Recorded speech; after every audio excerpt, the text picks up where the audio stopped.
All right, welcome back to After Reality. I'm your host, Courtney Robertson here, and I am thrilled to be joined with my first contestant from Love is Blind season 8. He was one of my favorites. He's a cinematographer. He was in quite the love triangle. So, Mason, how are you doing? Mason. I'm doing good. I I've survived the pod, so that's all you can ask for. I appreciate you having me here. Oh, I'm so excited. You've been my favorite to watch, but I was shocked. I was like, oh my gosh, this guy, I'm going to get to see him every week. But I'm sure you've talked about this a lot. You connected with Mason and Madison, and then Mason and Meg. And on the latest episode, I was so excited to see you come back walking hand in hand with Meg to the group party. Um, but to walk it back, I wanted to ask you, did you watch the seasons leading up to being a contestant on this show? Did you hyper binge them? And also, how did you end up on Love is Blind? For sure. Yeah, no, I was reached out to via message on social media, and basically had never heard of the show before, and wasn't gonna respond. And I just read it when I had a free weekend, and I was like, this would be fun, I guess. Let's see where this goes. And sure enough, everything started happening pretty quick and got snowballed into it. And yeah, ended up binge watching all the seasons after I heard about it, and Committed? thought, yeah. And I was thought, like, I usually go into relationships based on appearance over who they are as a person, so this was kind of actually perfect for me. So it was a blessing in disguise. So I definitely ran through all the seasons prior to joining the show, so I knew what I was Smart. getting into. That is so smart. So you must have been pretty excited about that to go into, but also watching it and then being in the pods is probably a very surreal experience. Surreal is one word I'd use. There's so many others. But yeah, just before I went on my very first date and I was in that hallway with all the doors, just looking around and realizing where I am, just what a trip that was. Like, to open the door and then hear someone say my name, it's like, this is so crazy. Like, I'm not supposed to be here. I felt like this is a Netflix show. It's crazy. I love that you are a cinematographer, which I think is so interesting. And I loved you've done some great stuff on social media with where you had the book and your guys are always taking notes. Is that just because you're talking to so many different people and you don't want to screw up? Oh, for sure. I mean, the very first day we go through 16 dates, and if you're lucky, you get the name and maybe two or three other notes. But I mean, those notes are very helpful to make sure you don't get it, twisted with anyone else you're dating. So I'm an old school galley. I mean, these are my notes right here. So, for do you sure, still you have know that? the drill. Oh yeah, you gotta have your notes. I mean, I'm also a mom of 3, and so did you have long-term relationships? You talked about like reverting back to your old ways and kind of going off of looks. There was a People article that came out that mentioned that you wish you would have listened to the red flags a little bit sooner. Could you elaborate on that? And also, have I don't know if you covered it if you'd had a long-term relationship. Yeah. So I've had some tough relationships in the past where I just see someone that I'm super attracted to and usually get involved in that to start, and then get to know these people for who they are. And they haven't been the most successful relationships. Sometimes I just get the short end of the straw, basically. So my family and friends are kind of expecting that of me whenever it came to new relationships because of the ones in my past. So they seem to be all for this experience where I could actually genuinely get to know someone for who they are as opposed to what they look like. So that's why I think this experience was actually a very good teaching lesson for me. Well, I love it. I was on The Bachelor and you get engaged at the end of 2.5 months of filming, but I love this. I'm a massive fan of Love is Blind because you know, it's different in The Bachelor in the sense that you get an overnight fantasy suite, and that's when you can talk about religion and politics, but they never talk you don't really talk about that stuff on the date. So to me, I just love the show because you do talk about those things and religion and so I was watching you and you're seemingly having these two great connections and what was it? I'm sorry. Madison was a little bit more emotional, hot out the gate as for what we saw as a viewer. And then Meg was like super fun and do you believe in aliens? And, I Mhm. mean, there were two really solid connections and they're both stunning.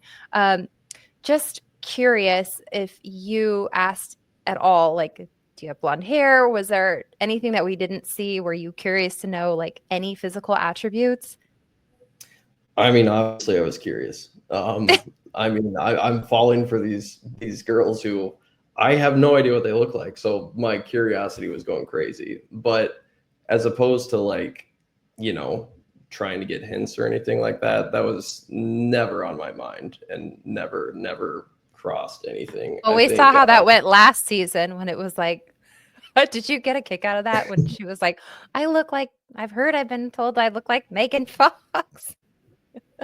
Remember that yeah, that scene? like exactly. There was even times where I was like, I don't even want to like tiptoe around. I honestly want to get to know who you are. I want to do this for the right reason. So there's some times where I said that in the pods, but yeah, absolutely. That is just defeats the entire purpose of this experience is trying to reach and get hints and stuff like that. So did not did not want to go that route.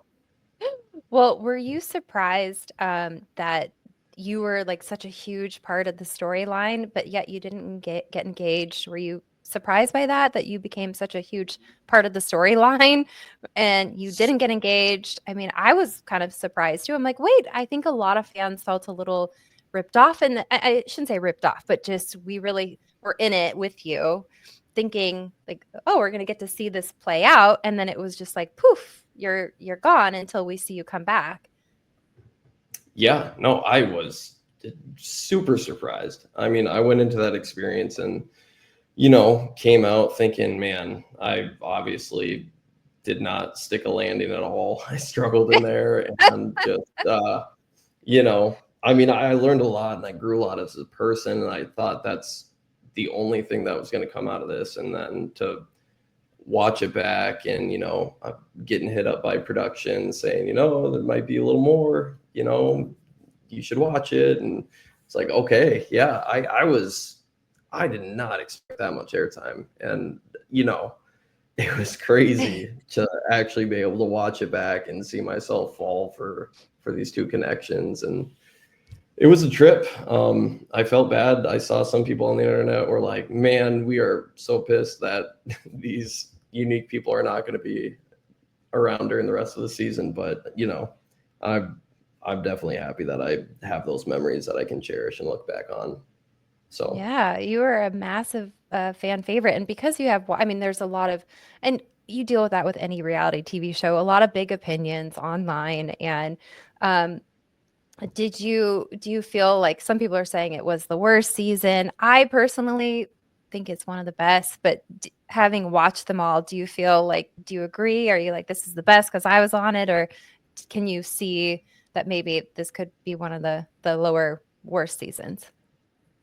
yeah, it depends on your view on things, I think. I feel like as far as drama goes, this season was pretty much not a lot of drama. It was Mm. actual people trying to work out a relationship, which, you know, sometimes isn't super entertaining for certain viewers. So I can see how some people would complain about that, but then it goes the other way where it's like, okay, you wanted real people trying to figure these relationships out, so you should be happy with these people making, talking about their connections and being open about feelings and working things out. So I thought it was a pretty interesting show. I mean, obviously I'm biased because I know these people, so I'm a little more Yeah. invested. Um, but yeah, no, I see how it goes both ways. But for me, I definitely enjoyed it. Well, you know what? Thank you for sharing. I loved it, and I can't wait to, to see what happens for everybody, but I'm also curious about the time because I've talked to other Love is Blind contestants. So you filmed this, like, what, well over a year ago? And then it Mhm. starts airing, right? So I'm curious about that time from when you stop filming, and we'll get to the Meg part real quickly, but what that's like for you. You've just filmed this thing. You don't really know what your part's going to be in it. Do you just resume normal life? You just back to work? Or what does that look like for you, Mason? Yeah, no, it's hit the ground running, do video shoots, get back into it, and do your best to not think every minute of like how you're going to be portrayed. I mean, I'm an editor. I know Right. exactly what they could do, and I didn't hold back at all. I promised myself when I'd go on this experience that I'd completely be myself. That way, if people hate me, I can't do anything about it because I was not pretending to be anyone I wasn't. So, um, I went in there and obviously talked a lot about stuff and was very open. And, it's just the thought in my head of, oh, I could probably piece this together that way to make me look this certain way. Keeps you Um, up at night, right? I did the same thing after my season. I thought I knocked it out of the park. I was the ring winner, and then the first episode aired, and I was like, "Oh, I'm the villain." yeah. I I knew it was possible, but I didn't realize to that level. Which Mhm. clearly you were not a villain. If anybody was, it might be Alex. So that I mean, I don't use that word, loosely, but there's been a lot of online stuff going on with him, but this isn't his interview. I want to talk about, so you get your phone back and you leave the pods alone, and then you're looking for Meg, as we saw in the season, and you come in in hand together. So how's that been going? Are you guys still So, together?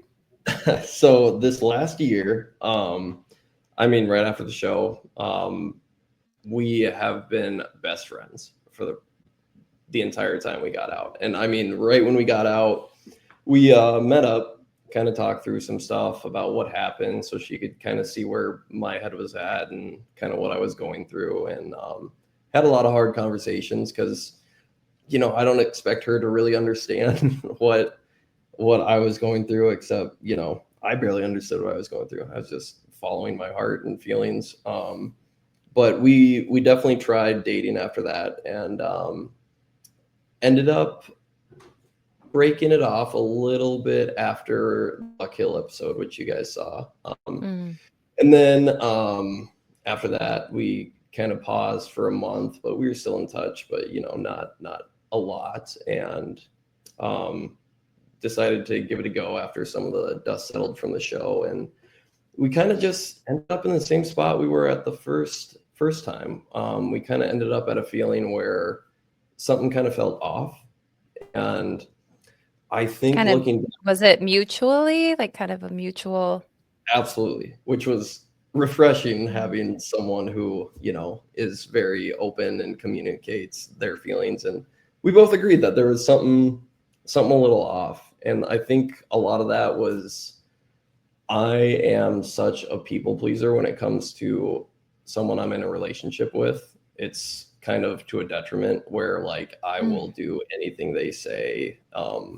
If they want to do something that evening, I'll cancel plans with my friends and family to go do whatever they want. And I think Meg has taught me in the last year just by being friends, and I mean even in relationships, that I need to make things known. I need to make decisions based on myself, and do what I want to do because that makes her happy, me being happy, and that would make my partner happy. So she's taught me a lot of lessons in that aspect. So we tried it twice, and we've been best friends. I mean, we talk all the time, especially now that the show is going on.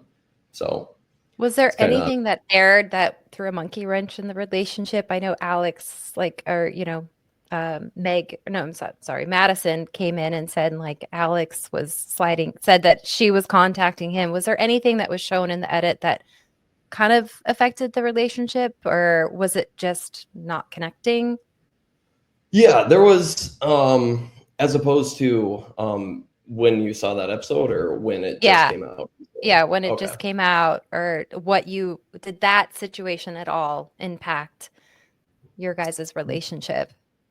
I told Meg everything when we got back and had those tough conversations. I told her exactly what Smart. happened and what I said and where it was, because the fundamentals to a good relationship is trust and honesty. And I mean, there were cameras; she was gonna see it anyway. So um, it was hard for her to hear, but I knew like down the road she's gonna see it, and it's gonna be even harder regardless if she knows it or not. How can you watch that back and not just kind of feel a certain type of way? But I mean, there was some edits that were pretty misleading. I remember there was a sit down with Alex in the lounge where he asked me, was it your number one? And I said no, and it was a date that I just ended with Meg, and Right. they kind of cut it right there. But what I really was intending to say was, I don't have a number one right now, and they failed to put that part in there, so it made it insinuate that Meg was my number two or something. So it was a little misleading. But I mean, as far as the Buck Hill episode, yeah, there was a lot of stuff that you can't really rebuttal, that just certain people say, and it's like, okay, that is so out of context and not true. It's just ridiculous. So um yeah, it's just having Meg watch it back for herself. I knew it was going to be tough for her. So we're good now though. Okay, For good. sure. Well, maybe there's a second chance for romance, but have you talked to Madison at all? Is that no? No, no, it's been pretty much radio silence. After our date and her breaking up with me, I kind of got a good idea of who she is as a person, and just kind of backed off since then. Well, I was surprised to see her not, get engaged as well to Alex. And, I listen to a lot of podcasts, but Story Time with Ricky is one of my favorites. And there's been all these, like, this is from a decade ago, of things coming out about Alex and et cetera. I don't know if you've heard of any of that stuff, but some girl, there's like receipts and screen grabs, and some girl said that he said he's a sociopath. I mean, I don't know what your relationship is like with Alex, but you don't think he's a sociopath, do you? From my relationship with him, which began on the show, he has been nothing but a good friend to me, and he always had my back in the lounge. And even the edits there were pretty misleading. I saw some comments online where he was getting dragged for egging me on before my date with Mm. Madison. And it's I like, saw that, yeah. no, people, that's not at all how it was. We were always there for each other, and we watched out for each other. If we needed to cry, we'd cry. If we needed to talk about something, we would. So there was never any ill intention when it came to the show with Alex and I. I'm so glad to hear that. There's like, and there's so much this day and age with like receipts and this, and I know I had people sharing stories on me, but has your overall experience been positive? I mean, now that it's all airing, what is it like for you, your new reality? You're still best friends with Meg, and moving forward, like how does this feel for you? Are you excited? Are you just kind of back to normal life? Fill us in. I'm very excited. This experience, even though it, didn't end the best for me, I wouldn't change anything. I don't have any regrets. I learned so much about myself, just in relationships and as a person. And I mean, after this experience, I walked away with all these new friends that I see all the time. Went to the gym with Joey last night. I just saw your post. I was like, wow, I need to hit the gym. You guys were having the best time. I love him too. He's like my second favorite, apart from you, Oh, of course. But he's just like such high likability. Does he really have that much energy? He just seems so energetic. oh yeah, it's pretty ridiculous. They need to, whenever he dies, science needs to take his body and study it to see what he has to figure out So that you talked energy. about being a people pleaser. Moving forward, are you ready to re-enter the dating world? I mean, obviously there's been a lot of time that's gone by, but this still is kind of fresh for you. But do you think are your DMs popping? DMs are popping. Yeah. Ooh! It's crazy. Yeah, I'm getting a lot of different things. Thanks. But I think right now I'm gonna be pretty chill. I'm not gonna introduce anyone to my lifestyle right now, like especially with everything going on right now. So as of right now, I'm just gonna kind of enjoy the ride and see what it has in store for me. So Awesome, Mason. Well, would you consider doing another reality TV show? I truly think that that was a one and done situation for me. So What? I mean, I I don't know. I don't think it's in my future. I'm gonna stick to I being behind the camera from now on. well, I that's good on you. Well, we'll see. I mean, you just I'm gonna hold out hope because I loved watching you and Well, I you're easy appreciate it. on the eyes and gosh, well, I know you post a lot of your work and stuff like that. And where can everybody follow along? You're on Instagram. That's kind of your preferred platform. Are you TikTok Yeah, talking? Tiki talking too. All my platforms are at Mason Horacek. So whoever wants to tune in, I'm usually pretty vocal about posting my stories and reels and whatever I'm up to. So yeah, give it a follow. Awesome, Mason. Well, thank you. And are you still in Minnesota? Yeah, yep. Still in Minneapolis. Minneapolis. Well, if you come to Arizona, we have a lot of people from Minnesota here. It's spring training right now. Look me up. Okay, I got you. There's a lot of pretty ladies out here too. And I usually do a rapid fire, but I don't have you for that long. But because you're a cinematographer, I wanted to ask you, what is your favorite movie of all time? That's a tough one, right? For It is. It is. So my go-to is definitely Inception. It's just really? Christopher Nolan's my favorite director. Inception. I had no idea what it was going into it, and just the storyline blew my mind. A dream within a dream within a Mm. dream, and it's just how do you connect these dots and the incredible shots that they had and the acting. It's just you got to pay attention to it, but when you do, it's well worth it because it's a great story. Ugh. Would that be a dream of yours to work with him? Yeah, that'd be pretty damn cool. That would be on the bucket list for sure. I had a friend do a movie with him. But anyway, let's put that out into the universe. I would love that for you. So, I appreciate it. Let's put it out there. I'm all for it. hey, let's put it out there. All right, Mason, thank you so much. So what's your handle so everybody can follow along with you on Instagram or slide into your It's DM? it's at Mason Horacek. So just my name. Good for you. All right, Mason, thank you so much. Can't wait to see what happens next for you. And you never know, maybe a second chance for romance with Meg, but I appreciate you Yeah, sharing your story with me.